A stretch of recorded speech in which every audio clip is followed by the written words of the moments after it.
Police আজকে mafia গুন্ডার সঙ্গে বসে চা খাচ্ছে, এই চোর নেতাদের সঙ্গে চামচাগিরি করছে, সে পুলিশই দেখবে অন্য রূপে উত্তরপ্রদেশের স্টাইলে কিরম এনকাউন্টার করবে, কিরম ভেতরে ঢোকাবে দেখে নেবেন। 4 তারিখের পরে মে মাসের সব পাল্টে 2020-21 যখন কোভিড হয়েছিল সব বন্ধ হয়ে গেছিল। 21 সালে নির্বাচনের আগে এখানকার সমস্ত আখড়া বন্ধ করা হয়েছিল। এই প্রদীপ বাবু, আমি নাম নিয়ে বলছি, চেয়ারম্যান ছিলেন, আর সমস্ত আখড়াকে গিয়ে চমকেছিল, এই আখড়া বার করবি না, সঙ্গে ওসিকে নিয়ে ঘুরছিল, কেস দেবো, ঢুকিয়ে দেবো, আখড়া বার করতে দেবে না। বড় রাম ভক্ত, বিশাল বড় কাট আউট, আর মনের মধ্যে কার ভক্তি?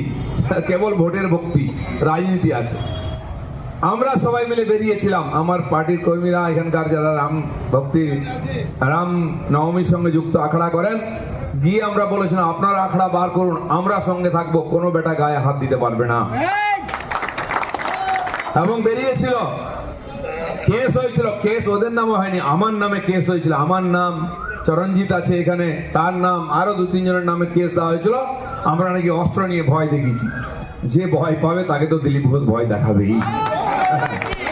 তুমি ভয় পাও কেন ভাই? দম থাকলে সামনে আসো। অন্যের মাল লুট করবে, চুরি করবে, পেছনে লাগবে, আর পুলিশ দিয়ে চমকে ভোট করতে যাবে, তো আমি চমকাবো না?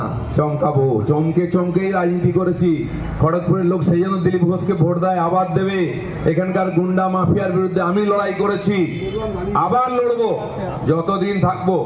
আর এবার তো লড়তে হবে না, ভেতরে ঢোকাবো, কারণ ক্ষমতায় আসবে বিজেপি, পশ্চিমবাংলায় পরিবর্তন হবে।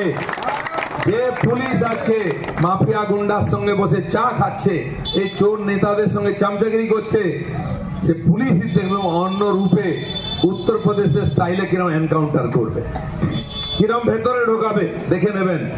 4 তারিখের পরে মে মাসের সব পাল্টে